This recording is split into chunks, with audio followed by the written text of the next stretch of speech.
Queria fazer um mestrado fora, Universidade de Columbia, em Nova York. E aí, quando eu fui admitida, eu falei, gente, mas como é que eu vou pagar isso aqui? E o Ricardo falou pra mim, Marília, a UIPC vai abrir a vaga de secretário-geral porque a pessoa tá se aposentando. Por que você não tenta? E aí, apliquei e passei. E aí, a pergunta que me foi feita ali na época foi, você vai dar conta fazer o mestrado na Columbia e trabalhar full time? Marília, você é a primeira mulher hoje que eu entrevisto no podcast. Olha, que honra! A minha mãe trabalha há 28 anos na avicultura. Eu tenho um orgulho dela trabalhar nesse setor. Eu acho que nós temos que trazer cada vez mais mulheres para o nosso setor e incentivar isso. Se puder contar um pouquinho da tua história, Claro. Da onde você iniciou até você chegar hoje na posição atual? Claro, com certeza, Felipe. Primeiro, obrigada pelo convite. Estou super honrada de estar aqui, de ser a primeira mulher no seu podcast. Eu comecei na avicultura em 2007, como estagiária. Então, eu estava fazendo relações internacionais aqui na USP. Queria muito trabalhar com comércio internacional, não comércio exterior, porque é diferente, né? Eu queria trabalhar com Organização Mundial do Comércio, negociações internacionais e tal. E tinha um professor na faculdade que eu vivia pedindo estágio para ele, né? Eu falava, professor, que é Marcos Yankee, todo mundo deve conhecê-lo, né? Trabalhou um tempo na BRF, hoje está no AgroInsper. E eu ficava pedindo para ele estágio, porque ele era do ICONE, que era um Instituto de Negociações Internacionais. E eu falava, professor, eu quero um estágio, né? Ele falava, Marília, a gente está muito econométrico, tem muito cálculo. O pessoal de RI não é tanto da econometria, né? E aí, um dia, eu tava na faculdade e ele falou assim para mim, olha, tem uma pessoa que veio aqui palestrar numa aula nossa, que na época era o Christian Lobauer. O Christian tá como diretor na época, a ABF, a Associação Brasileira dos Produtores e Exportadores de Frangos, e o Christian tá precisando de um estagiário.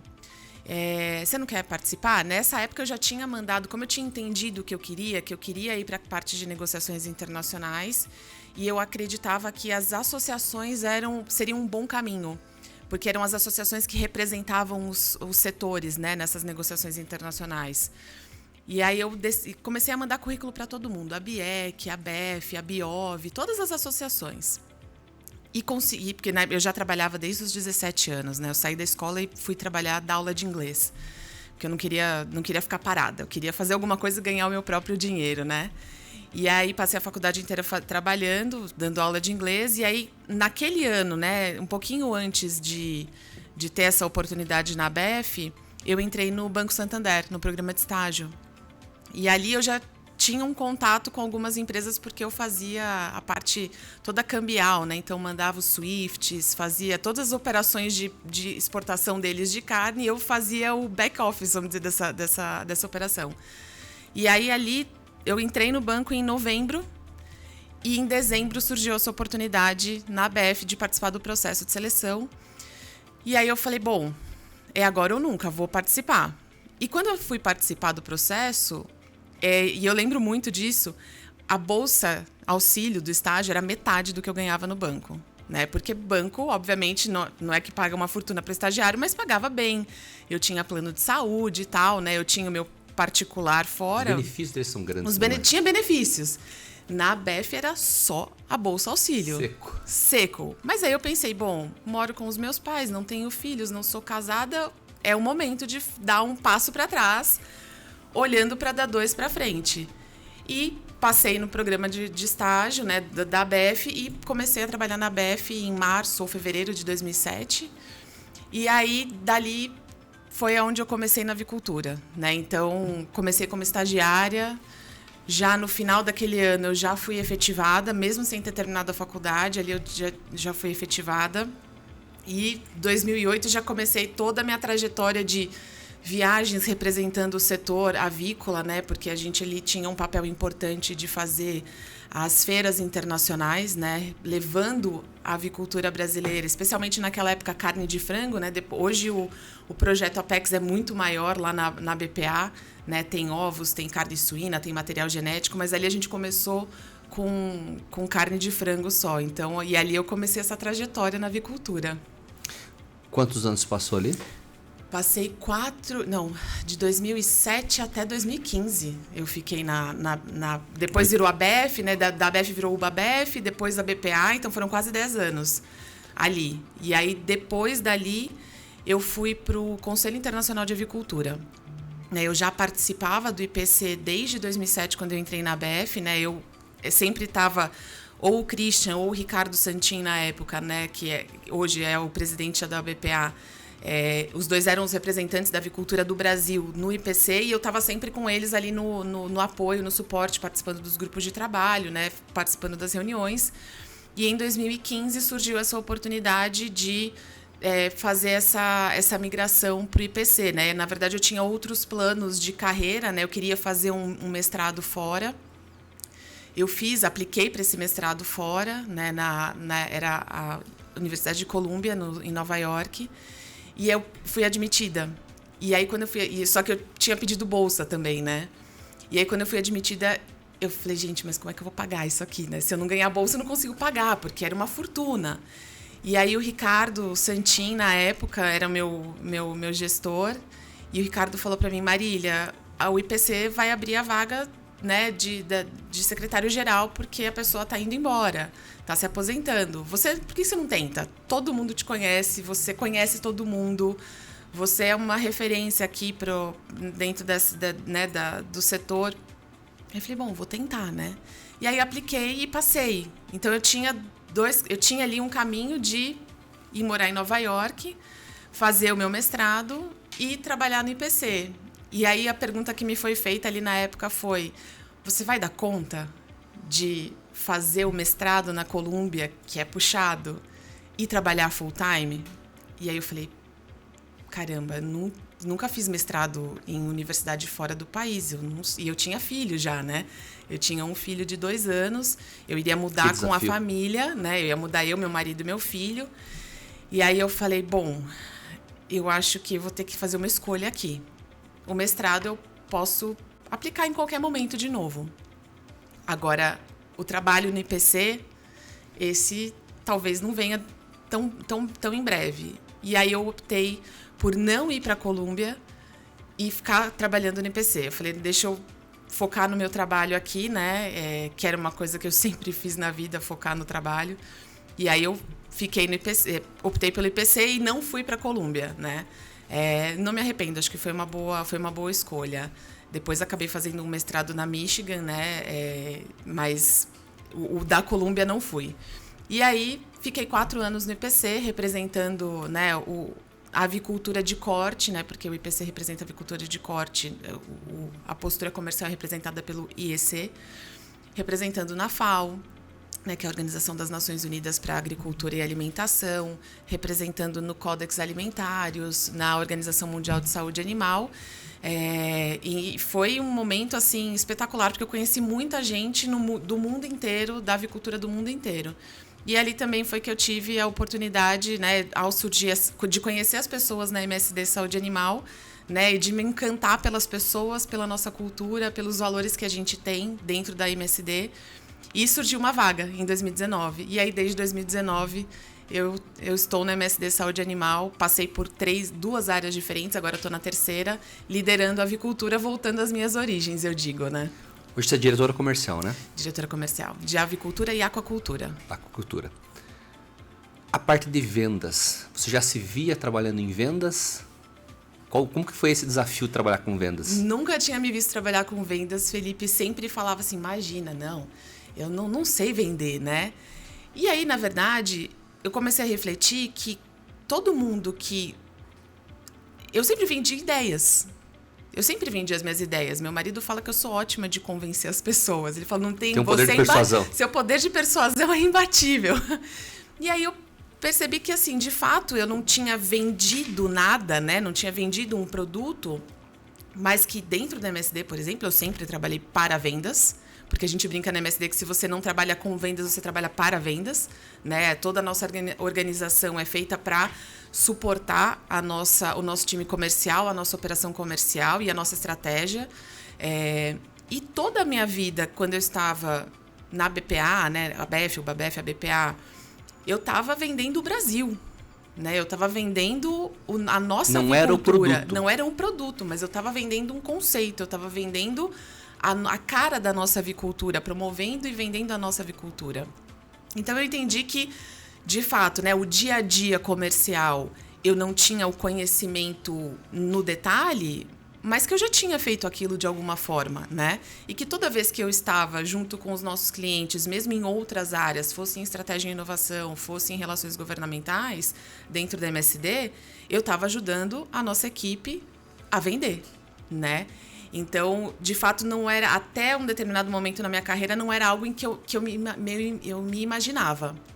Mas depois eu falei, não, isso daqui faz sentido para mim, faz sentido para o meu futuro, né? Porque nós, de fato, somos uma empresa que essa experiência comercial ela é muito relevante, né? E para mim fazia todo sentido para o meu futuro passar por essa experiência comercial, né? Ter essa experiência da gestão comercial, da estratégia comercial. Então eu falei, não, é aqui que eu tenho que ir agora. Nesse período todo, a gente fala muito das coisas boas do que aconteceu nas nossas carreiras, nas nossas vidas. Qual foi o maior desafio que você passou na tua jornada? Olha, eu acho que eu tive alguns desafios. Olhando primeiro, né, quando eu estava numa associação, né? Na associação, a gente tem grandes desafios de você compor uma série de interesses diversos, né? Porque ali você tem desde as empresas menores até os grandes grupos, né, empresariais. E a gente precisa fazer de forma equânime, né? Então você tem que atender a todos de forma equânime, você tem que lutar pelos interesses de um setor, né? Eu diria que uma das grandes experiências que eu tive dentro da ABPA foi toda a negociação das cotas da Europa, né? Ali, eu e o Ricardo, a gente envelheceu uns 15 anos, talvez, juntos, né? Mas é um case de sucesso de como fazer com que o Brasil se apropriasse, as empresas brasileiras se apropriassem do valor da tarifa que a gente estava pagando, né? Então, como fazer de forma que todos se beneficiassem, todos aqueles que participam daquele mercado pudessem se beneficiar de todo um trabalho que foi feito durante anos. E foi muito complexo, porque a gente precisou negociar com a União Europeia, nós precisamos renegociar com o governo brasileiro, negociar entre as empresas associadas, né? Fez o trabalho de vendedor, que é o intermediador entre o cliente e a empresa. Exatamente. Então, ali foi um momento bastante delicado, porque, obviamente, né, cada um tinha o seu interesse. A Europa tinha o seu interesse, o governo brasileiro o seu interesse, e cada um dos atores ali, cada uma das empresas também tinha os seus interesses. Então, a gente conseguiu, ali, ao longo de 1 ano e meio, 2 anos, compor uma saída, uma solução que fosse benéfica para o Brasil, né? Então, isso é muito importante, sempre pensando no bem do país e do setor em que a gente atua. E eu acho que, olhando para essa nova atribuição, né, para essa nova experiência dentro da MSD Saúde Animal, eu acho que o grande desafio é sempre a gestão das pessoas, né, Felipe? É a parte mais... É a parte mais gostosa, mas também a mais desafiadora. Porque você tem que levar em conta o que o outro sente e, ao mesmo tempo, você tem que saber o que é o melhor para a sua organização naquele momento, né? Então, você compor, você acomodar aquilo que é bom para a organização, aquilo que é bom para aquele setor, para aquela área, sem desconsiderar aquilo que aquela pessoa também deseja, também almeja, né? Aquilo que as pessoas sentem, eu diria que é o grande desafio que eu tenho todos os dias, né? Fazer com que todos se sintam acolhidos, que sintam uma liderança respeitosa, mas uma liderança que vai buscar o resultado. Que atinja os objetivos pessoais da pessoa linkados com objetivos da empresa. É o mais difícil de você conseguir. Hoje, quantos liderados você tem hoje? Hoje, na nossa equipe de avicultura e aquacultura, nós temos 20 pessoas. 20 pessoas. 20 pessoas. Antigamente, levava anos para uma geração, levava mais de 11 anos para ter uma diferença entre as gerações. Estão se falando em 7, quem tem 14, com 18 anos, já tem dificuldade de se conectar. É mesmo. De tão rápido que o mundo vem avançando. Então, você está com 20 vendedores hoje, Você está trabalhando com alguém de 40, alguém de 25. Essa diferença, como que você vai abordar, como que você vai trabalhar. Nesse momento hoje, tem 11, 12, 13 formas de você se motivar uma pessoa, de você incentivar ela a extrair o resultado. Antigamente era salário, dava ordem, Sim. não fez o que era para ser feito, está desligado e ponto. Nesse momento hoje de liderança tua, qual a dificuldade principal que você sente com a relação dos mais jovens? Como que você vem conseguindo extrair resultados desses mais jovens? Ótima pergunta, Felipe. E eu tenho um espectro, eu diria, ainda até maior do que esse que você mencionou, né? Porque a gente tem pessoas de 70 até, talvez, a nossa jovem aprendiz, uns 16, 17 anos, né? 18 anos a nossa jovem aprendiz tem. Então, a gente tem um range gigantesco ali entre... E o que é riquíssimo, né? Eu acho que, primeiro de tudo, é a gente olhar essa diferença de idade como riqueza. Né? Riqueza de experiências, riqueza de vivências, riqueza de pensamento. A gente fala muito em diversidade. Experiência com a vontade de inovação grande. Exato, 26. exato. Então, a gente sempre fala muito na MSD sobre diversidade, equidade e inclusão, né? E a primeira diversidade que a gente precisa ver, e obviamente ela deriva de todos os outros tipos de diversidade, né? É a diversidade de pensamento. Né? Então, a forma de pensar é que a gente precisa que seja diversa. Porque senão, se eu contratar todo mundo igual a mim, eu vou ter diversas Marílias pensando exatamente como eu e ninguém me desafiando a pensar diferente ou desafiando o status quo.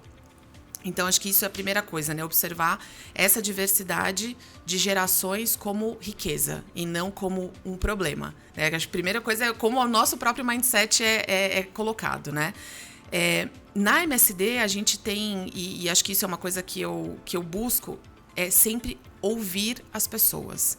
Eu acho que a primeira coisa é você entender as motivações de cada um, porque, como você mesmo disse, cada um tem uma motivação diferente hoje. Então, o que motiva uma pessoa, às vezes da mesma idade, são não coisas motivou. Diferentes, não motiva a outra.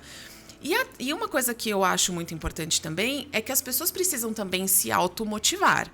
Né? Porque aquela coisa do líder ser o fator motivador o tempo inteiro... Não vai fazer funcionar. Não vai fazer funcionar. E vendedor, pior ainda.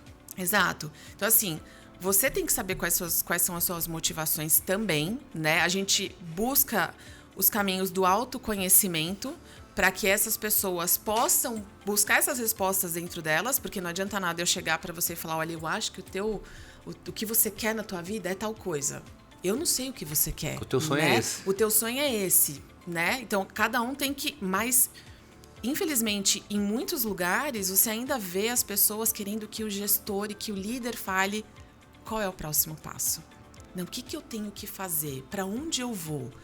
E aí eu sempre trago o que a gente chama na MSD do líder como um coach. Né? E o que faz um coach? Um coach, ele não te dá resposta. O coach te faz perguntas. Muito mais perguntas do que respostas. Aliás, ele praticamente não dá respostas.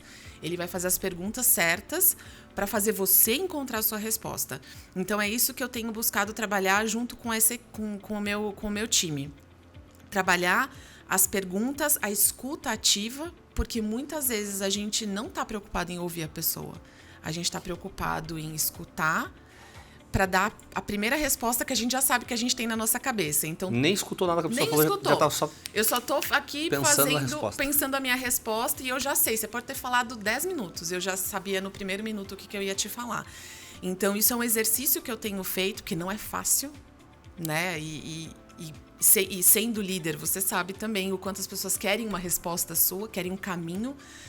E às vezes não é um caminho que você tem que dar, você tem que fazer outras perguntas para ajudar a pessoa a chegar naquela resposta ela mesma, né? Então, é isso que eu tenho buscado fazer para motivar e para trabalhar com a minha equipe dessa forma, né? Para que eles busquem os caminhos, para que eles saibam as respostas e trabalhar o autoconhecimento, né? Então, quais são seus pontos fortes, quais são seus pontos fracos, né? Quais são os seus valores? É super importante a pessoa conhecer os seus valores, porque tem coisas que são inegociáveis, né? E se é inegociável, você sabe aonde você pode trabalhar e onde você não pode trabalhar, né? O que você aceita fazer na sua vida e o que você não aceita de jeito nenhum, né? Então, é isso que eu tenho tentado e buscado fazer com a minha equipe. Um assunto que se tem bastante domínio, que é a questão do Brasil hoje é extremamente competitivo em área, produção de grãos, a questão de resultados, nossa performance do nosso resultado na agricultura é muito boa. E hoje a burocracia que é para nós exportarmos, nós estamos falando agora há pouco de um dos países que faz uma proteção para não entrar nossos produtos. E muitas pessoas não entendem por que o frango, a exigência que tem no frango, hoje para você ir tomar, para você ver o teu filho que acabou de nascer, você não precisa tomar banho, você entrar dentro do incubatório, você entrar dentro de uma granja, você precisa tomar banho. Essas exigências que foram colocadas, tem os pontos que acaba levando o custo, mas tem outros pontos que nós somos referência em sanidade. A influenza bateu todo dia na nossa porta esse ano. Sim. E graças a Deus até o momento nós conseguimos nos Graças manter. a Deus. Falar um pouquinho sobre isso, os desafios que você passou para demonstrar isso no exterior. E realmente ali já era uma prova de que você estava vendendo o Brasil, estava convencendo os países por que pegar o nosso produto, por que colocar o nosso produto lá dentro. Boa, Felipe. Todo produto primeiro que, para começar, né? Todo produto de origem animal, todo produto de origem vegetal, ele tem um potencial de carregar algum patógeno consigo e contaminar o plantel ou a plantação, né? Ou a lavoura de outros países. Por isso, todo produto de origem animal, produto de origem vegetal, tem tantos cuidados no momento da exportação.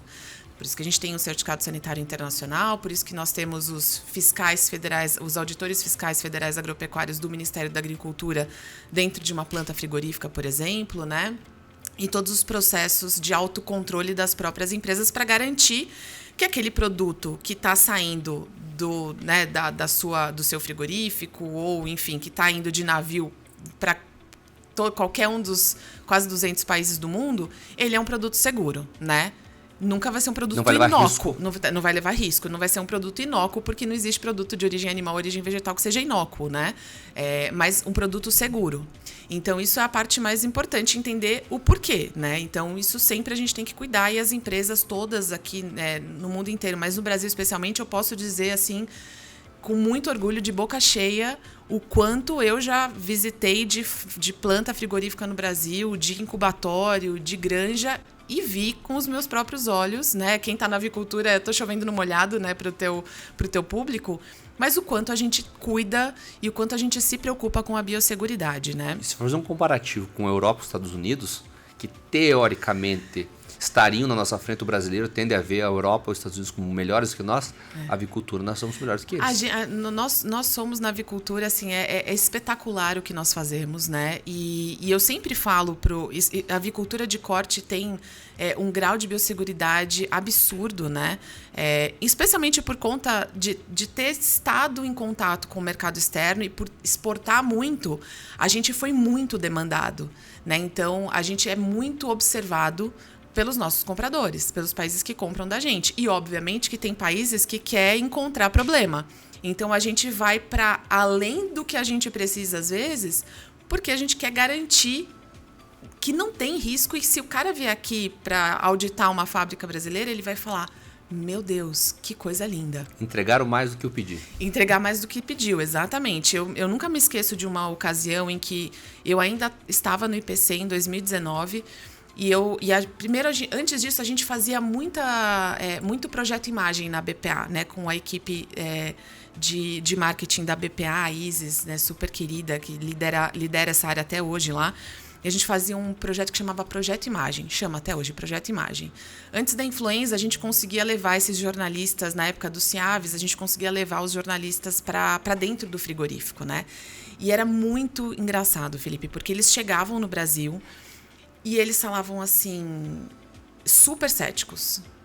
Do tipo, a gente vai entrar no frigorífico, aposto que vocês vão fazer só pra gente ver que tá tudo bonitinho. E aí a gente levava. E aí eles entravam no frigorífico, primeiro, roupa de trânsito. Chegava no hotel, tinha que colocar uma roupa de trânsito para poder entrar na van para levá-los pro frigorífico. Chegava no frigorífico, trocava de novo de roupa, colocava a roupa, né, da área limpa para entrar no frigorífico ali depois do chiller. E aí, quando eles iam, o tamanho do frigorífico, a quantidade de pessoas que tinha ali... Automação. Tecnologia que tem... muita. Aí eles olhavam pra gente e falavam assim, não tem como vocês criarem isso daqui só porque a gente tá aqui. E de fato não tem. Esse é o dia a dia da avicultura brasileira. Esse é o dia a dia dos nossos procedimentos, dos nossos autocontroles dentro da fábrica. Ninguém tá fazendo nada porque veio um estrangeiro. É assim todo dia.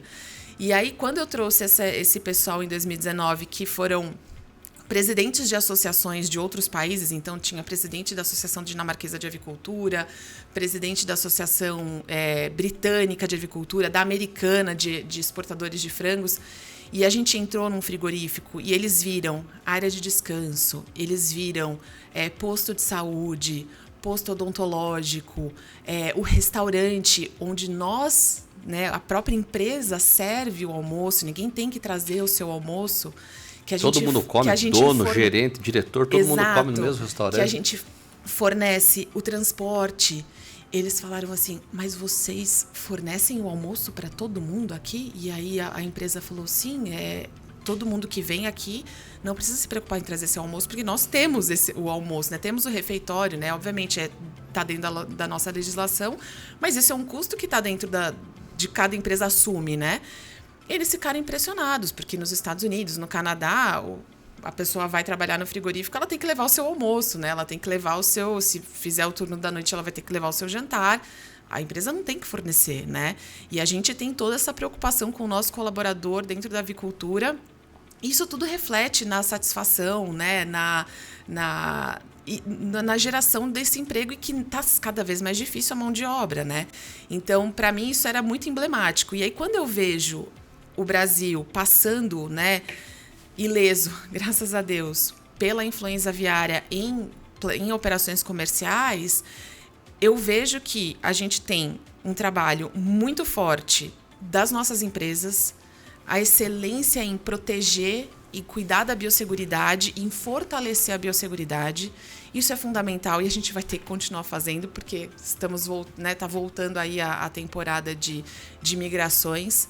Então, a gente vai ter que continuar fortalecendo a nossa biosseguridade. Cada desafio nós vamos melhorando cada vez mais. Exatamente. Fortalecendo os nossos programas de vigilância, né, do Estado, né, então do governo federal e de todas das secretarias. Então, tem que continuar fazendo o monitoramento, vigilância ativa, passiva, né? Então, não dá para baixar a guarda com a influenza aviária. E o trabalho que a associação tem feito, né, a associação tanto a nacional como as associações estaduais, de conscientização e de nunca parar de falar sobre isso. Eu falo que é praticamente uma evangelização, né? É biosseguridade, biosseguridade, biosseguridade. O que a gente vai falar sobre? Biosseguridade, biosseguridade, biosseguridade. Porque isso não só vai nos proteger da influenza, como nos ajuda em uma série de outras enfermidades, né? E de desafios sanitários. Então, é isso. A gente não pode abrir mão da biosseguridade em momento nenhum. Eu brinco com o pessoal de avicultura e falo assim, se encontrar alguém da avicultura, você lembra de falar, né, sobre biosseguridade. E é isso. É o caso da pandemia, o que aconteceu. As pessoas começaram a se cuidar mais, pegaram menos gripe, ficaram menos com dor de garganta, várias outras doenças. Claro que tem questões emocionais que acabou afetando, sim, acabou criando outras doenças. Mas sobre isso, acabou criando não uma resistência, fechou uma porta para entrar de outras doenças. Só quem tem filho pequeno sabe o que foi da pandemia, as crianças não ficavam doentes, porque estavam sem contato entre elas, né? Então é isso. E quando voltava para a escola, estava com a imunidade cair. Exato. Pegar. Você fez um comentário, dificuldade hoje nossa de mão de obra. É um dos principais motivos hoje que eu busquei o podcast. Não é um projeto para 6 meses, 1 ano. Eu sei que é um projeto longo, e os resultados eu vou colher para frente de 2 anos. Essa é a minha visão. E o objetivo nosso com o podcast, eu acho que é uma das formas, além do podcast, hoje cada vez mais as pessoas querem agilidade, então 50 minutos, 1 hora de podcast, é poucas pessoas que escutam, mas os cortes escutam. A avicultura fala super bem, ela fala muito bem dentro da nossa bolha. Sim. E nós podemos pegar até exemplo de outros setores que conseguiu mudar, como a dos ovos comerciais, que tinha uma visão que causava colesterol ovo, que não fazia bem para a saúde. Hoje as pessoas postam com orgulho tomando café da manhã, eu sou fitness, tô comendo ovos. O ovo hoje é considerado o 2º melhor alimento do mundo, perdendo só pro leite materno. O que, na tua visão, com toda a tua experiência, você andou o mundo, conheceu vários países, o que nós poderíamos fazer de estratégia para poder falar melhor com o público jovem, atrair o público jovem tanto para a questão das oportunidades que o nosso setor entrega, como da questão de demonstrar a qualidade e tudo isso que você acabou de falar sobre a questão que nós somos referência na avicultura mundial? Felipe, sem dúvida a comunicação é um dos maiores desafios, não só da avicultura, como do agronegócio em geral. E é engraçado porque não é um desafio só nosso, é um desafio no mundo inteiro, né? A partir do momento, e eu sempre falo isso, a partir do momento que a nossa população ela passa a ser muito mais urbana, isso lá pela década de 60, no Brasil, né? A gente inverte a linha, né? Então você tem muito mais gente vivendo nas cidades do que pessoas vivendo no campo. Essa distância que as pessoas que estão na cidade têm do campo, número um, faz com que elas tenham uma visão muito bucólica do campo, né? Então aí você tem aquela coisa da sua avó, da galinha do quintal, que hoje nem é mais a avó deles, é a bisavó desses jovens, né? Então tem essa visão muito bucólica do campo. E segundo, que essas pessoas acabam tendo uma falta de conhecimento e o conhecimento que elas têm, elas estão adquirindo de forma pontual e instantânea na internet, que tudo que eles querem saber sobre o campo, no geral, vem de uma forma deturpada. Vamos pegar o exemplo daquela menina, aquela Greta, as besteiras que falam e essas pessoas estão falando. Eu peguei hoje no Instagram de manhã, eu dando uma olhada, um Instagram falando besteira sobre... Não é brasileiro o Instagram, é americano, falando besteira sobre não é o setor do agronegócio, sobre carne. E eles estão falando. E a avicultura não vejo hoje que está falando muito. Se eu pegar o Instagram, hoje quem são as principais referências do Instagram, não estão ativamente hoje no Instagram, não estão ativamente hoje no Facebook. E hoje outras pessoas que querem, de alguma forma, não vamos falar... de alguma forma prejudicar o nosso setor, nós mesmo sabemos o motivo que eles querem prejudicar, eles estão falando e estão conquistando esses jovens e estão colocando uma ideologia na cabeça deles que não é verdade. Eu acho que, eu sempre falo que é um tema bastante sensível, né? E o mais importante para mim é que nós possamos nos posicionar e que nós, como setor, a gente não entre nessa qualquer polarização que seja, né? Porque, obviamente, o trabalho daqueles que estão buscando a questão de proteção ambiental, eles podem não estar com as informações corretas, obviamente fazem muito mais barulho às vezes do que todos nós juntos, né? Mas a gente não pode calar ninguém, assim como a gente não gostaria de ser calado, a gente também não deve querer calar ninguém, né? Mas a gente precisa buscar as oportunidades de falar sobre o nosso setor e de falar sobre as pessoas que fazem o nosso setor, né? Eu gosto muito dessa abordagem, né? Não da abordagem da grandiosidade, né? Porque, obviamente, o agronegócio no Brasil ele é muito grandioso. 1/3 do PIB brasileiro. Do nosso PIB, né? Então, muita da riqueza que tem aqui vem do campo, né? E eu também não gosto quando muitas vezes as pessoas falam sobre como se fosse uma dicotomia, né, entre indústria e agricultura e agronegócio, né, como se fosse menos, como se você ser um país muito potente no agronegócio fosse algo prejudicial ou ruim. A gente olha para os Estados Unidos e os Estados Unidos são uma potência tanto no agronegócio como na indústria, né? Você olha para a Holanda, a mesma coisa, a Alemanha. Então, assim, eu quero que a gente entenda como país que tanto o agronegócio como a industrialização, eles devem caminhar juntos, porque esse é um país que tem uma vocação muito grande para o agronegócio. Olha o tamanho que a gente tem, olha a fertilidade das nossas terras, olha a bênção que é o nosso clima, né? Então, a gente precisa olhar para nossa... Tem furacão, não tem neve. Exato, né? Então, assim, a gente é muito abençoado como país, né? E a gente precisa olhar, obviamente, para a questão ambiental, sim, né? Olhando quais são as políticas que são necessárias para que a gente continue produzindo sem aumentar a área de desmatamento. Isso está mais do que provado que a gente não precisa, né? Existe um monte de pasto degradado aí que pode ser recuperado. Como a gente viabiliza a floresta em pé, né? Como é que a gente faz com que as pessoas que vivem na floresta, né, que vivem nessas áreas de mata, não necessariamente só na região amazônica, mas todos os outros biomas brasileiros, como que a gente faz com que essas pessoas possam viver de forma digna, né, com uma boa renda, a partir daquilo que eles podem extrair da terra, preservando a natureza, né?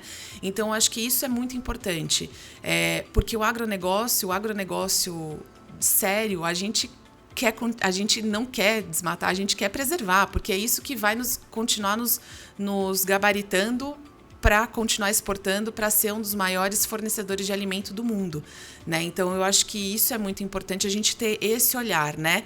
E, obviamente, comunicar sobre as nossas pessoas, né? Então, assim, quem é a pessoa que, quando a gente fala agronegócio, parece uma coisa muito gigantesca, mas se você olhar para a avicultura, quem são as pessoas que estão na avicultura?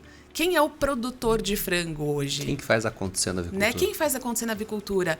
Na maioria dos lugares, óbvio que a gente tem exceções, né? No centro-oeste, que você tem propriedades muito maiores, mas se você olha para o sul do país, né? Ou até Minas, São Paulo, Paraná, Rio Grande do Sul, Santa Catarina, a gente está falando de pequenos produtores, né? A gente está falando de pessoas com pouca terra.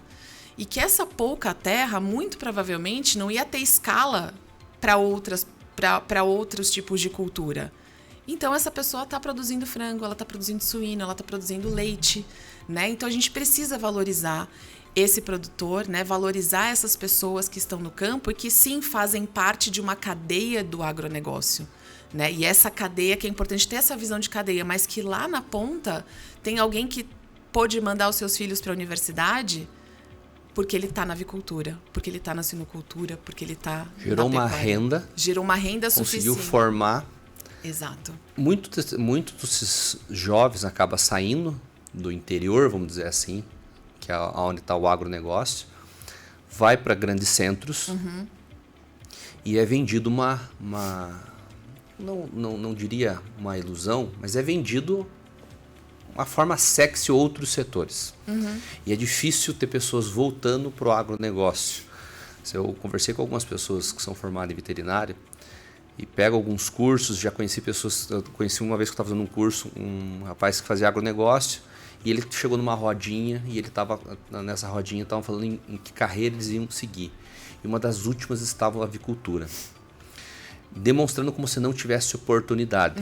Mas eu acho que não são as pessoas que têm falta de conhecimento, somos nós que não entregamos o conhecimento necessário para eles saberem que tem oportunidade, como também quando as pessoas colocam ideologia, não digo nem uma guerra, mas nós vamos mostrar o nosso lado. Não quero discutir aqui, mas eu quero mostrar o meu lado aqui. Sim. O que é a realidade? O que nós preservamos hoje no país? Nós não desmatamos nem 1/10 do que falam. A preservação do Brasil está infinitamente acima dos Estados Unidos. Os Estados Unidos não tem mais. O Brasil, se hoje quiser aumentar o plantio, consegue. Os Estados Unidos só consegue se for pela área que já existe. Ser mais eficiente. A Europa não tem mais espaço para nada. Então é muito mais fácil atacar o Brasil. Como nós podemos falar com esses jovens hoje? Eu acho que um mecanismo é o podcast, um outro mecanismo é Instagram e Facebook. Hoje não vejo uma propaganda da avicultura. Existiu há um tempo atrás, eu não assisto mais televisão faz um tempo, o agro é top, o agro é pop, que tinha propaganda, eu achava muito legal essa propaganda. Nós não temos hoje um patrocínio hoje na avicultura que realmente demonstre, você vai entrevistei uma nutricionista e um atleta que se alimenta só de carne, ele falou que ele vai nos eventos, tem um patrocínio lá de uma empresa vegana, mas não tem um patrocínio de uma empresa nem de bovino, nem de suíno, nem de aves. Como, na tua visão, existe alguma estratégia que você viu em algum país, ou na tua visão, que nós poderíamos melhorar essa comunicação? Tudo que eu tenho visto, muitas das coisas que eu tenho visto, primeiro que tem um grande problema aí, que é o custo de massificar a publicidade, né? Então, se a gente fala, por exemplo, em televisão, a gente está falando em valores altíssimos. Então, o que as marcas têm buscado hoje? Trabalhar com influenciadores e trabalhar com micro-influenciadores também. Então, você não precisa pegar aquela pessoa que tem 5 milhões de seguidores, mas você pega ali alguém que tem 100 mil seguidores, né, 50 mil seguidores, e aí você já está falando aí de micro-influenciadores que que às vezes tem muito mais engajamento do que alguém que tem 5 milhões. Então, eu acho que isso Ou até a própria televisão, né? Ou até a própria televisão, né? Porque hoje em dia, você assiste muito pouco, ou a gente não tinha paciência na nossa época para ver comercial. Imagina agora, né? Tem menos ainda, né?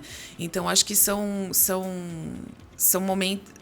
O Instagram, as redes sociais, eu acho que tem um potencial importante pro bem e pro mal, né? Acho que pro bem e pro mal, a rede social.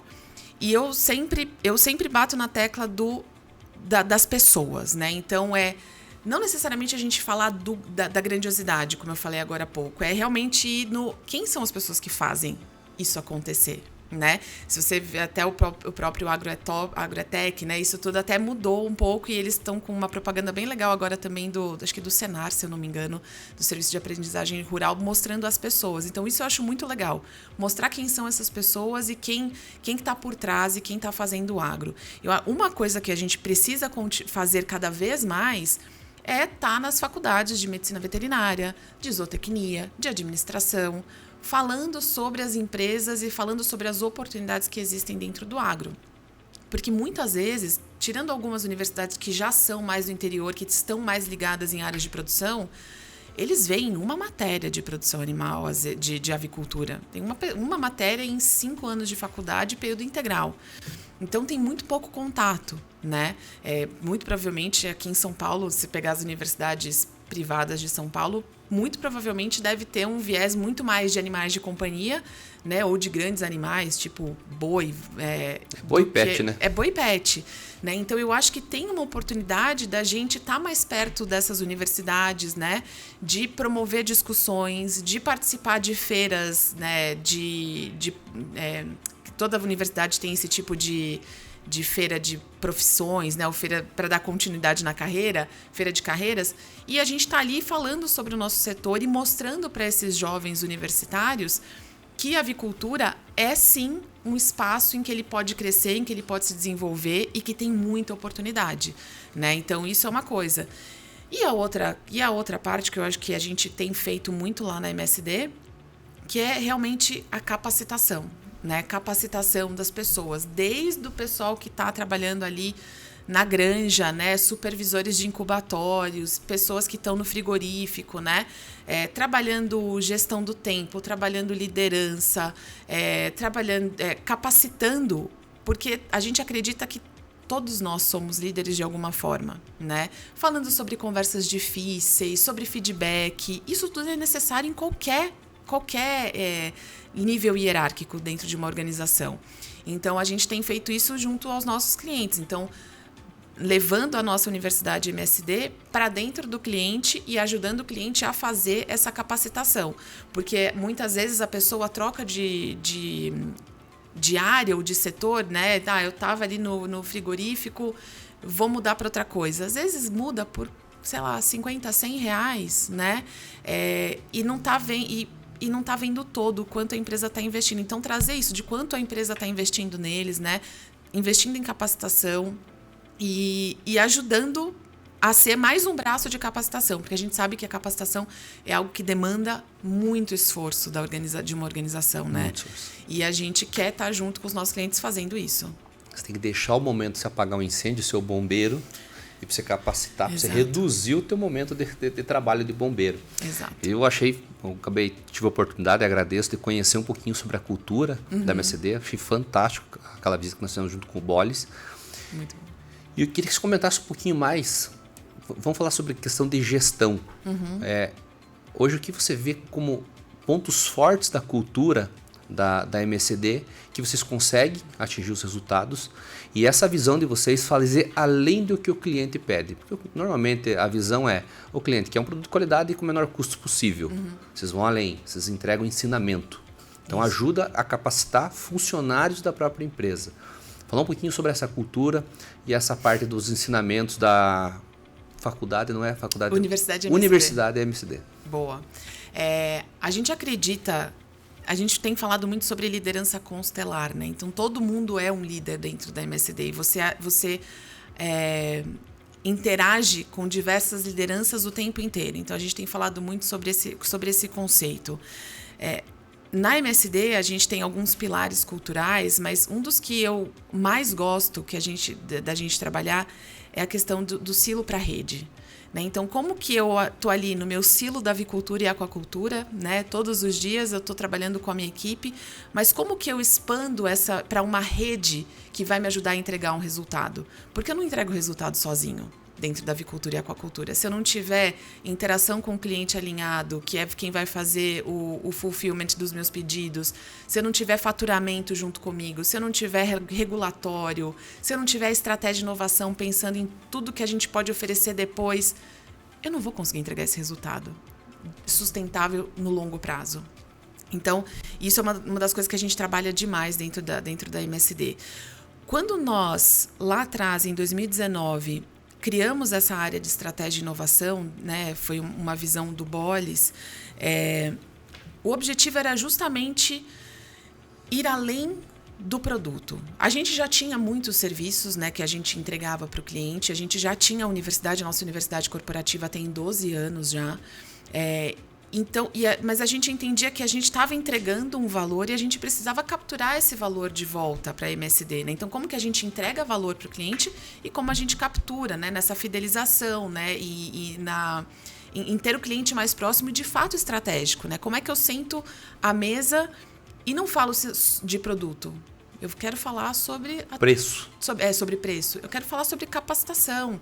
Eu quero falar sobre a tua estratégia. Eu quero estar junto com você quando você tiver definido a tua estratégia de 5 anos, de 3 anos, porque hoje em dia de 5 anos já não dá mais para definir, né? O mundo muda tanto que nem de 3 está sendo mais. Agricultura principalmente. Né? Então, e aí ali naquele momento a gente criou uma equipe, né, para estar preparada para apoiar o negócio dentro dessa estratégia, né, de realmente ser um parceiro diferente para o nosso cliente.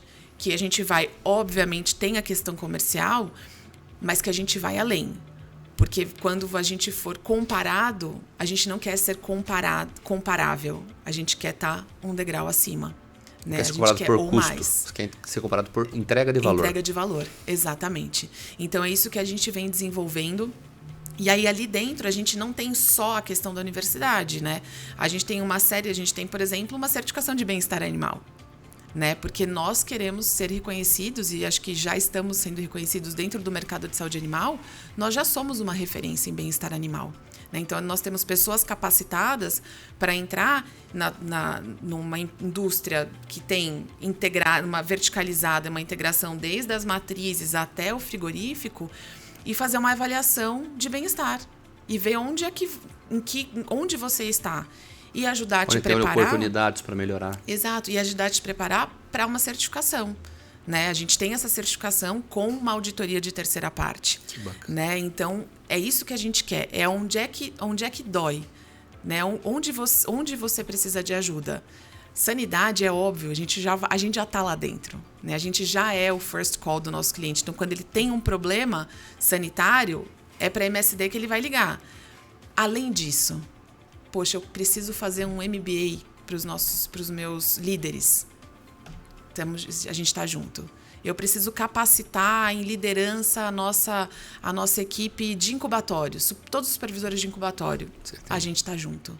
Né? Então, é isso que eu preciso de uma certificação de bem-estar animal que contemple esses padrões privados aqui dos meus clientes finais.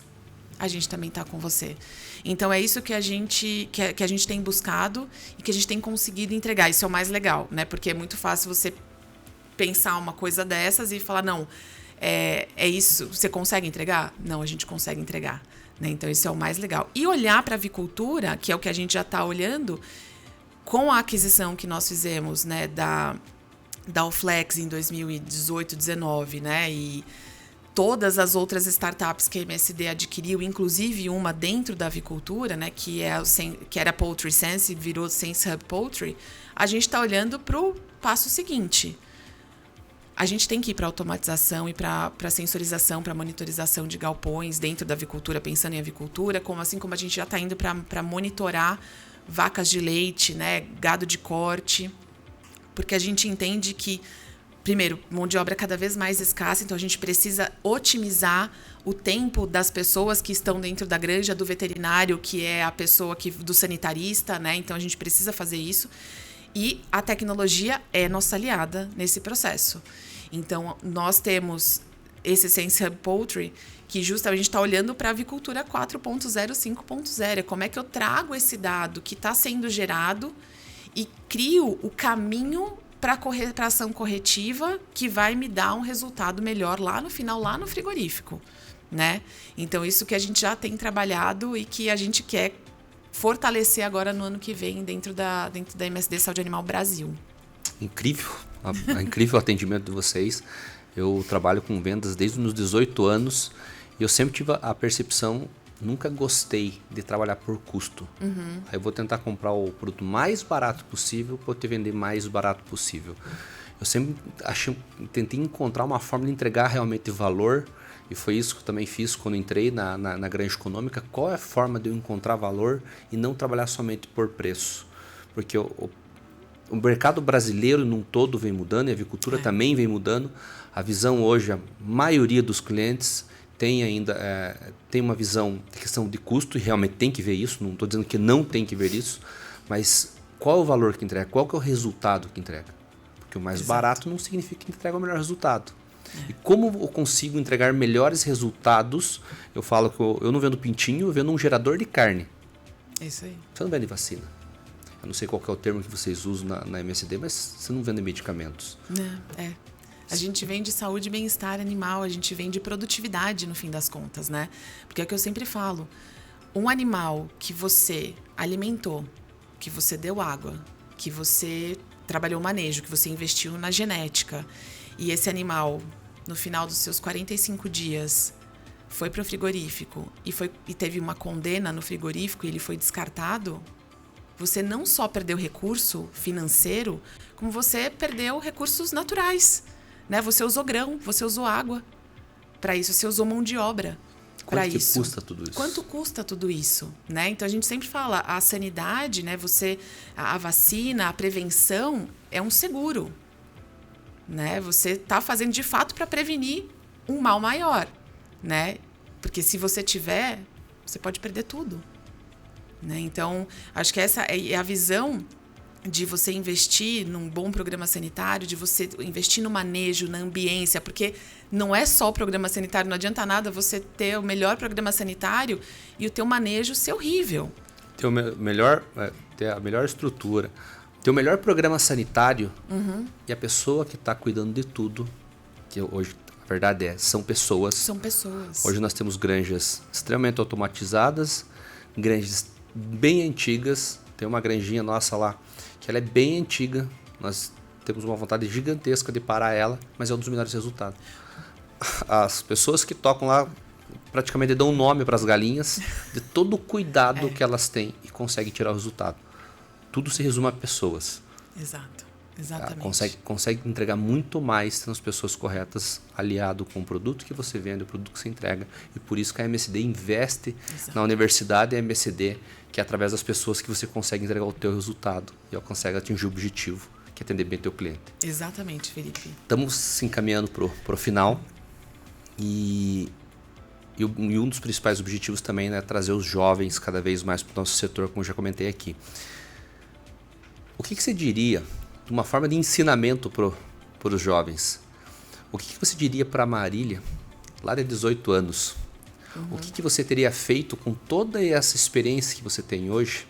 O que você teria feito e que os jovens também possam fazer hoje para conseguir crescer no setor e ganhar as oportunidades de galgar cargos? Primeiro, hoje, olhando para trás, olhando para minha trajetória até aqui, eu não me arrependo de nenhum passo que eu dei. Mesmo nas vezes em que eu falei, deixa eu dar um passo para trás, porque eu sabia que eu ia dar 2 para frente. E isso aconteceu em 2 ocasiões e hoje eu sei que eu fiz o caminho correto, que eu fiz a escolha correta, né? Então, não ter medo e não pensar só na questão financeira, sabe? Não ter pressa para você crescer. O seu desenvolvimento, ele depende da tua disposição de aprender rápido. Eu acho que isso é uma das coisas principais. Aprenda rápido, ouça as pessoas à sua volta. E não tenha pressa. O jovem quer muito rápido hoje, né? Exatamente. Eu já fui assim, já. E não tenha pressa, né? E se cerque de pessoas que possam ser seus mentores, né? Mas não fique tentando com que seus mentores te deem as respostas. Vá atrás, se conheça. Né? Então, busque o autoconhecimento, busque saber o que você quer para sua vida. Tenha muito claro isso, né? Quais são seus valores inegociáveis, quais são seus pontos fortes, né? Trabalhe os seus pontos fortes, óbvio. Olhe para os seus pontos fracos também, mas não fique 100% focado nos seus pontos fracos. Trabalha muito seus pontos fortes e tenta minimizar as suas fraquezas. Você não precisa ser bom em tudo, ninguém é, né? Mas, para mim, o principal, olhando para os jovens, não tenha pressa. Não tenha pressa, aprenda, olhe para o lado, tenta aprender com as experiências das outras pessoas que estão com você, né? E seja flexível. Busque aprender com o outro e se adaptar. Acho que a adaptabilidade dentro do mundo que a gente vive hoje, que é um mundo extremamente dinâmico e que muda muito rápido, você ter a capacidade de se adaptar às diferentes situações é uma das grandes habilidades que a gente vai ter para o futuro. E inteligência emocional. Então, quanto mais a gente se conhece, mais a gente consegue ter inteligência emocional, né, o coeficiente de inteligência emocional, para conseguir lidar com diferentes situações, né? Acho que isso é também fundamental, cada vez mais. O hard skill que a gente fala, a gente treina. O soft skill, esse a gente precisa desenvolver e ter essa habilidade de desenvolver e ter a sensibilidade para desenvolver, porque ele é o mais difícil, né? A gente sempre aquela célebre frase, né? Você contrata por competência e demite por caráter, né? Então, assim, comportamentos, exatamente. Então, assim, observe o seu comportamento, né? Observe a sua volta, como é a cultura da empresa onde você está, o comportamento das pessoas, né? E seja inteligente emocionalmente. O emocional hoje é um dos principais desafios, né? Você fez um comentário da adaptação, poder de adaptação. Eu tenho muito claro comigo que eu achava uma época na minha vida, eu sempre estou disposto a mudar a forma de pensar, que quem ganhava sempre era o mais esperto. Não, na minha visão hoje, não é o mais esperto, não é o mais inteligente e não é o mais disciplinado. É o que melhor se adapta. Exato. E isso é ao longo da vida, os animais, o ser humano. É o poder da adaptação. O mais esperto, inteligente, disciplinado, pode ganhar por um momento. Tente sempre se adaptar, ver o que você pode melhorar. Achei muito bacana a tua fala. Realmente é um grande ensinamento que você passa. Espero que as pessoas escutem essa questão da inteligência emocional e da questão de você dar tempo ao tempo. Nós, jovens, queremos tudo muito rápido. Eu passei por um momento assim, que eu sempre tive muita vontade de crescer, tive vontade de ganhar dinheiro, de estar num cargo legal, mas quando você tenta fazer tudo muito rápido, você acaba se atropelando. E de repente, em algum momento que você acaba se atropelando, ou talvez não tenha inteligência emocional, você vai estagnar, porque eu não sirvo para isso. Eu vou empreender, quebrei uma vez, eu não sirvo para ser empreendedor. A média dos brasileiros hoje, para se chegar num sucesso, eles quebram 7 vezes. 7 vezes. Alguns acertam na primeira, alguns levam 10, 15 vezes. Então, tenha calma, tenha paciência, passo a passo, esteja do lado de líderes bons, de mentores bons. Eu acho que isso vale mais do que qualquer dinheiro. Qualquer dinheiro. Se eu tivesse hoje 19, 20 anos e eu tivesse a oportunidade, eu estivesse ganhando R$2.000, R$2.500, e eu tivesse uma oportunidade de sair para um emprego de R$10.000, mas o lugar onde eu estou tem um líder que me ensina muito, eu negaria, com o conhecimento que eu tenho hoje, eu negaria com toda certeza sair da empresa, porque eu preferia aprendizado do que dinheiro. Lá na frente vai me entregar muito mais dinheiro, todo esse aprendizado, estando do lado de líderes bons. Como que esse cara resolve um problema? Como que ele lidera pessoas? Como que ele vende? Como que é a forma dele de argumentação? Eu acho que vale mais que qualquer dinheiro. Essa observação ela é muito importante.